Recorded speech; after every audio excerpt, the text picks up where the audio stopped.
오늘 우리가 읽은 본문은 베드로가 예수님의 제자로 부름을 받는 장면을 설명하는 말씀입니다. 예수님께서 게네사렛 호숫가에 섰을 때 하나님의 말씀을 들으려고 아침 일찍부터 많은 사람들이 몰려들었습니다.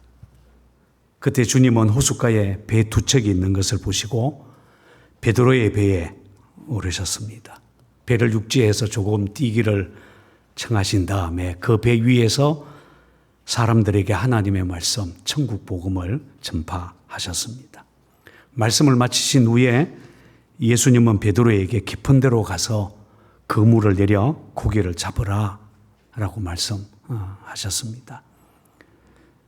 주님의 말씀에 아마 베드로는 거부할 수 없는 어떤 힘을 느꼈던 것 같아요. 이렇게 고백을 합니다. 선생님, 우리들이 밤이 새도록 수고하였을 때 잡은 것이 없지만은 말씀에 의지하여 그물을 내리리이다. 그리고는 그 말씀대로 했더니 물고기가 매우 많이 잡혀서 그물이 찢어질 정도가 되었습니다.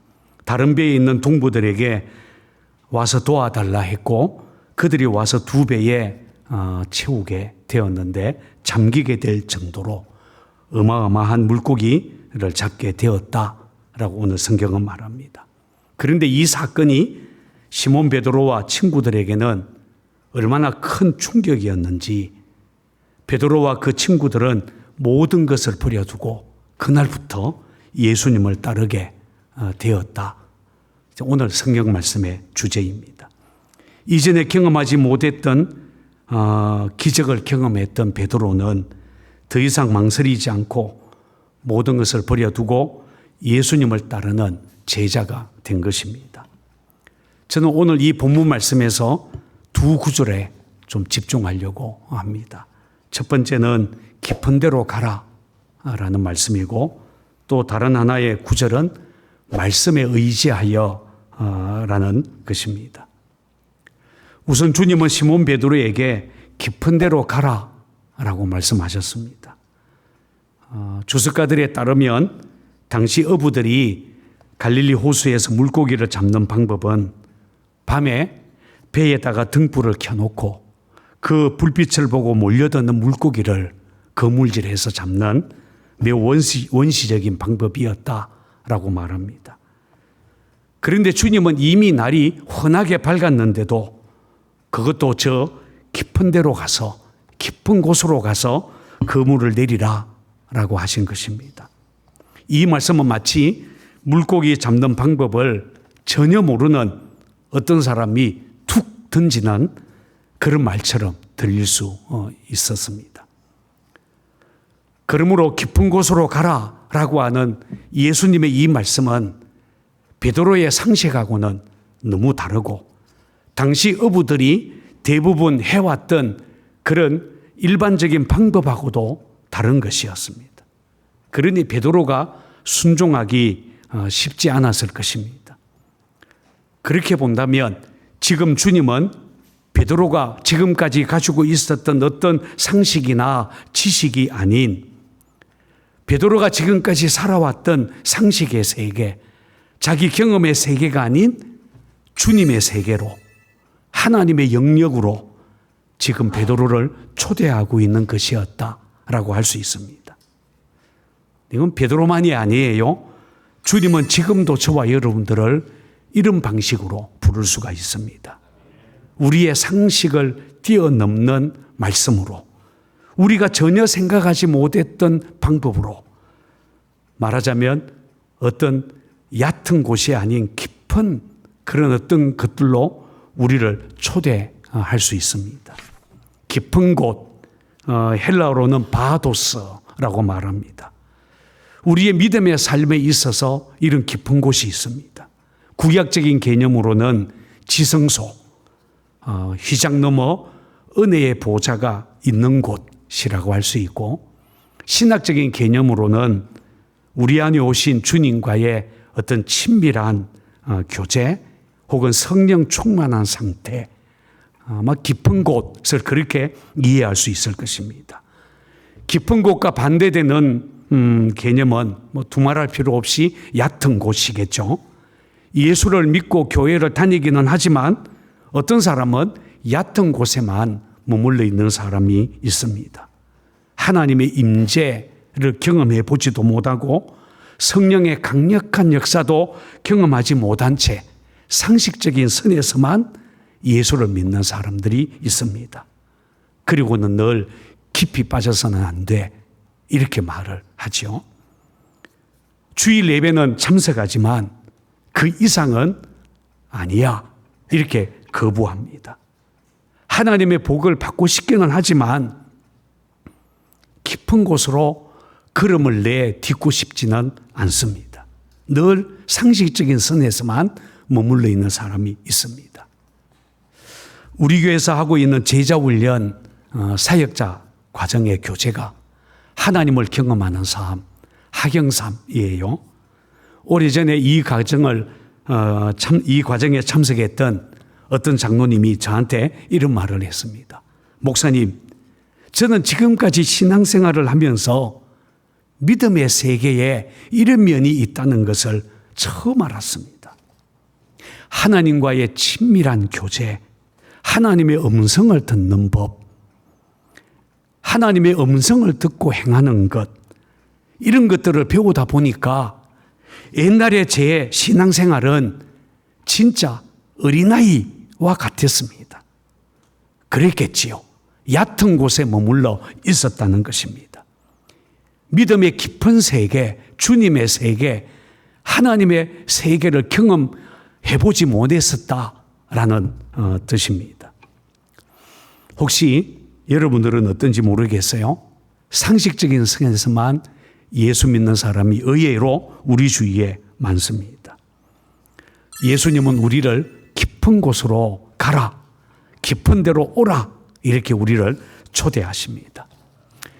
두 번째 우리가 주목할 말씀은 말씀에 의지하여 라는 것입니다. 주님께서 베드로에게 깊은 데로 가라 이렇게 명령하자 베드로는 이렇게 대답을 합니다. 선생님, 우리들이 밤이 새도록 수고를 하였으되 잡은 것이 없지만은 말씀에 의지하여 내가 그물을 내리리이다. 가끔 베드로가 기가 막힌 고백을 하는데 오늘 이 말씀도 베드로가 기가 막힌 고백을 한 말씀이에요. 우리들 상식으로는 아니지만, 내가 지금까지 살아왔던 경험으로는 아니지만 주님이 말씀하시니까 해보겠습니다 라는 것입니다. 그런데 여러분, 베드로가 예수님의 말씀대로 하는 것, 말씀에 의지하는 것이 쉬웠을까요? 아마 아니었을 것입니다. 상식에 맞지 않기 때문입니다. 자기 경험하고 다르기 때문입니다. 더군다나 예수님은 목수지 어부가 아니지 않습니까? 그런데도 베드로는 말씀에 의지하여 라고 고백합니다.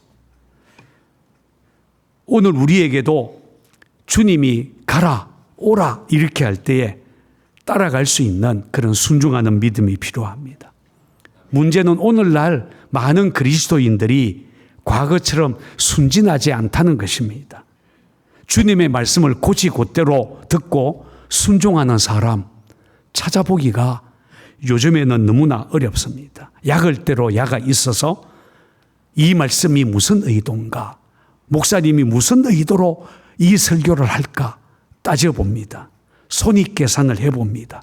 그리고 순종할까 말까 그렇게 우리가 생각하죠. 주님의 말씀보다 내 상식에 맞아야, 주님이 하신 말씀보다는 내 경험상 맞아야 우리는 따르려고 하기 때문입니다. 보통 주님의 말씀, 하나님의 말씀을 헬라어로 로고스라고 말하죠. 그런데 이 로고스와 비슷한 단어가 하나 있습니다. 로기스모스라고 하는 단어입니다. 이 말은 로기조마이라고 하는 동사에서 온 말이에요. 고린도후서 10장에 보면 이 말을 이론, 사람들의 생각이라는 뜻으로 사용하고 있습니다. 사람들의 생각을 체계화한 것, 로기스모스라고 말할 수 있습니다. 말하자면 내 경험상 이 시간에는 물고기 안 잡힐 거예요. 깊은 곳으로 가봤자 물고기 없어요. 라고 하는 인간의 상식, 경험, 로기스모스라고 말할 수 있습니다. 문제는 로고스보다 로기스모스가 훨씬 더 설득력이 있다는 것입니다. 훨씬 더 매력적으로 합리적으로 들린다는 것입니다. 보통 합리성을 추구하는 현대인들에게는 하나님의 말씀을 그대로 읽기보다는 어떤 목사님의 설교나 또 체계화한 어떤 이론이나 이런 것들을 더 신뢰합니다. 문제는 우리 주변에 이런 로기스모스가 너무 많다는 거예요. 사람들이 점점 똑똑해지고 그리고 뛰어난 학자들이 수많은 로기스모스를 말하고 있기 때문에 이런 상식과 이론, 체계화된 어떤 이론들이 로고스보다 훨씬 더 사람들에게 가까이 있다는 것입니다.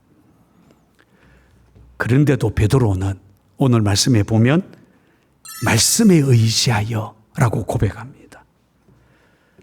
여러분, 도대체 베드로는 자기가 알고 있는 상식 로기스모스가 아니라 주님의 말씀, 자기에게 하는 로고스, 레마의 말씀을 의지해야 하겠다. 어떻게 이렇게 고백할 수 있었겠습니까? 오늘 성경은 자세하게 설명하지 않아요. 우리가 자세히 알 수는 없지만 이렇게 추측은 할 수 있습니다. 아마 베드로는 그날 배에 앉아서 그물을 씻으면서 자기 배에서 천국 복음을 전파하는 예수님의 말씀을 듣게 되었을 것입니다. 그 말씀에 귀를 기울이고 듣는 도중에 베드로의 마음속에는 예수에 대한 믿음, 신뢰가 생겼을 것입니다. 로마서 10장 17절은 이렇게 말합니다. 믿음은 들음에서 나며. 주님의 말씀을 듣는 가운데 베드로의 마음속에 믿음, 신뢰가 생기기 시작하고 그 믿음이 자라나게 되었을 것입니다.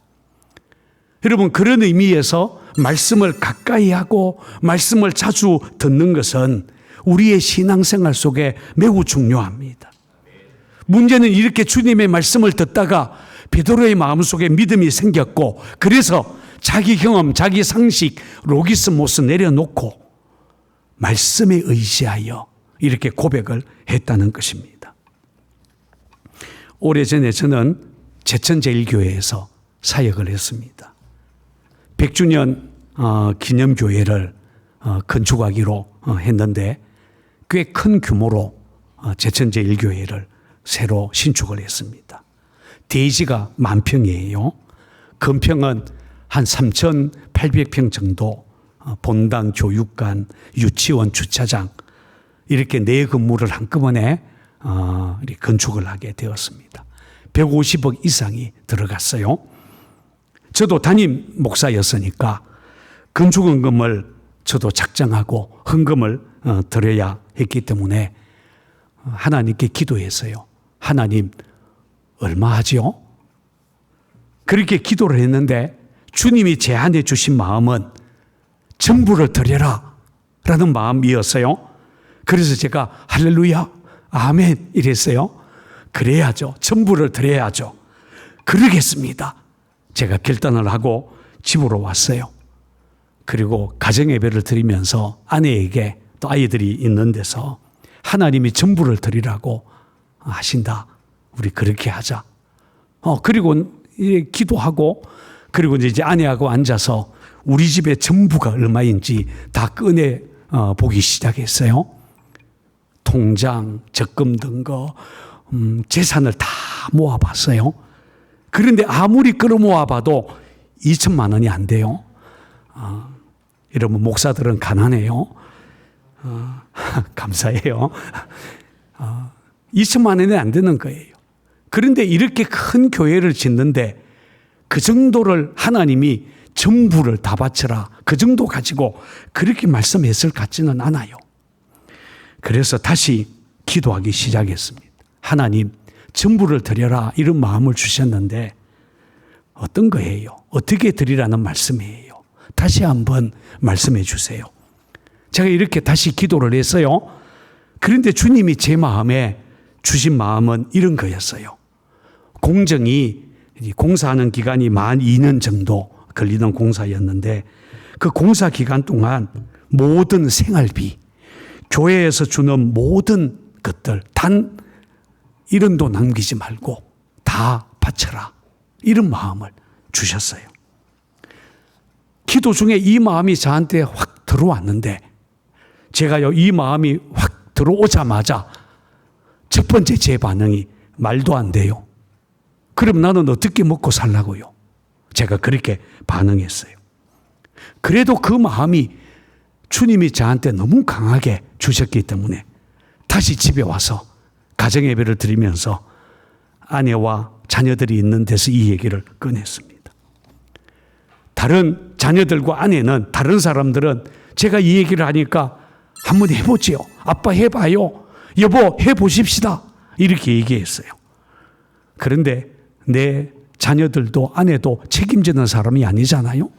말만 하면 되는데 여러분, 저는 그것을 결단하기가 쉽지 않았어요. 제가 무슨 유명한 목사도 아니고 제가 부흥사도 아니고 제가 무슨 책을 써서 인쇄가 나오는 것도 아니고 그렇다고 본가나 처갓집이 부자도 아니고 오히려 제가 양가 부모님들한테 용돈을 들어야 될 그런 상황인데 어떻게 나는 살아야 되나? 한 푼도 없이 2년 동안. 여러분, 말이 안 되는 거였어요. 내 상식에 맞지 않았어요. 제 안에서 로기스모스가 발동한 거예요. 그래서 다시 기도했습니다. 그 마음을 하나님이 주셨는데, 하나님, 그러면 제가 생활비를 반씩 해서 4년 동안 혹시 언급하면 안 될까요? 아니면 100만 원씩 제가 10년 동안 할게요. 제가 타협하는 기도를 시작했어요. 그런데 마음이 편하지 않아요. 하나님이 기뻐하는 것 같지 않았어요. 아무리 기도해도 하나님의 말씀은 확고했어요. 2년 동안 전부를 바치는 거였어요. 기도하다 어느 날 제가 이렇게 기도했습니다. 하나님, 그러면 제가 하나님 한번 믿어볼게요. 아무도 웃지 않네요. 하나님 한번 믿어볼게요. 제가요, 진짜 진심을 다해서 내가 하나님 한번 믿어보겠습니다. 그렇게 기도를 했어요. 그리고 그 다음 달부터 모든 생활비, 자녀 교육비, 무슨 명목으로 주시던 교회에서 나오는 그런 모든 혜택들 단 1원도 남기지 않고 전부를 다 건축원금으로 드렸어요. 만 2년 동안 한 달도 빠지지 않고 다 드렸습니다. 혹시 제가 굶어 죽었을까요? 여러분, 저는 그리고 난 다음부터 매달이 저는 기적을 경험하게 되었어요. 매일매일이 저한테는 기적이었습니다. 비로소 그때 저는 하나님이 살아계시다는 게 진하게 저에게 느껴지기 시작했습니다. 엘리야가 그리시네가에 숨어 있었을 때에 까마귀들이 먹을 것을 갖다 줬다. 이것이요, 진짜구나. 광야에서 40년 동안 만나가 내렸다. 진짜구나. 여러분, 이게요, 하나님의 말씀이 저한테 실제가 되었습니다. 마지막으로 우리는 베드로의 변화를 주목해 볼 필요가 있습니다. 한 번 그물질로 엄청난 물고기를 잡은 베드로, 깜짝 놀랍니다. 평생 갈릴리에서 물고기 잡았던 베드로, 그가 경험할 수 있는, 그가 자기 힘으로 경험할 수 있는 영역이 아니에요. 자기의 능력을 뛰어넘는 기사와 표적이죠. 이 기적을 경험한 베드로는 예수 앞에 무릎을 꿇습니다. 비로소 예수님을 선생님이 아니라 주여 퀴리오스라고 부릅니다. 퀴리오스, 주라는 고백을 시작하면서 베드로는 주님을 따르게 되었어요. 베드로는 또한 주님 앞에 엎드려서 나는 죄인입니다. 자신의 모습을 발견하게 되죠. 주님의 영광, 주님을 주라고 고백하기 시작하자 그 앞에 자기 자신이 얼마나 초라한 죄인인지를 가슴으로 느끼기 시작합니다. 선지자 이사야가 그랬죠. 누구나 하나님의 영광 앞에 서면 비로소 자신의 죄성을 깨닫게 됩니다. 혹시 우리 중에 아직도 예수님을 주라고 고백을 못한다든지 나는 그래도 꽤 괜찮은 사람인데 내 자신을 신뢰할 만하다 이렇게 생각하는 사람이 혹시 있다면 죄송하지만 그 사람은 예수님을 진짜 믿는 것이 아닐 수 있습니다. 주님은 그때 베드로에게 무서워하지 말라. 이제 후로는 네가 사람을 취하리라 라고 하셨습니다. 그의 인생의 새로운 목표, 사명을 주신 것입니다. 인생이 바뀌어진 것입니다. 주님을 깊은 곳에서 만나면 여러분 우리 영혼이 주님과 1대1로 깊은 곳에서 부딪히면 인생이 바뀌게 된다라는 것입니다. 그때부터 베드로는 주님을 따르게 되었습니다. 저는 CBS 모든 직원들이 그렇게 되기를 바랍니다. 그리고 그물 가득이 물고기 잡히는 하나님의 기적을 여러분들의 인생에서 경험하게 되기를 바랍니다. 기도하겠습니다. 하나님을 찬양합니다. 오래전에 CBS를 세우시고 방송을 통해 우리 민족에 빛을 비춰왔습니다. 그동안 CBS가 감당했던 사명이 얼마나 크며 지금도 얼마나 놀라운 일을 하고 있는지 우리가 잘 압니다. 기도하오니 하나님의 눈길이 이 CBS에 있기를 원합니다. 이곳에 일하는 모든 이들이 주님과 동력하고 함께 하기를 원합니다. 개인으로는 깊은 곳에서 하나님 만나는 삶이 되게 해 주옵소서.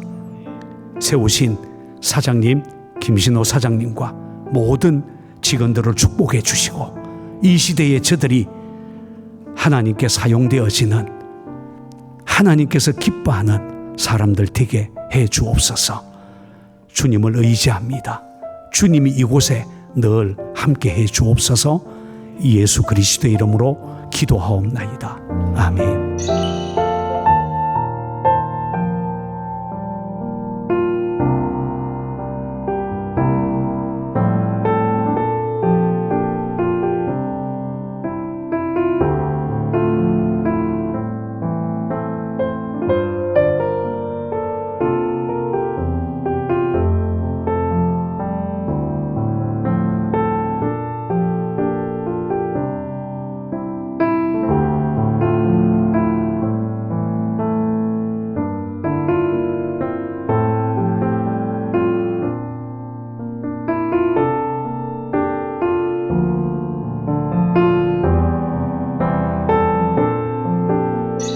지금은 우리 주님 예수 그리스도의 구속의 은혜와 하나님 아버지의 그 크신 사랑과 지금도 우리 안에 계셔서 늘 우리를 격려하시며 동행하시는 성령님의 교통하심이 CBS 기독교 방송 위에 그리고 이곳에서 일하는 모든 직원들 위에 특별히 사장님에게 영원토록 함께 하옵시기를 간절히 축원하옵나이다. 아멘.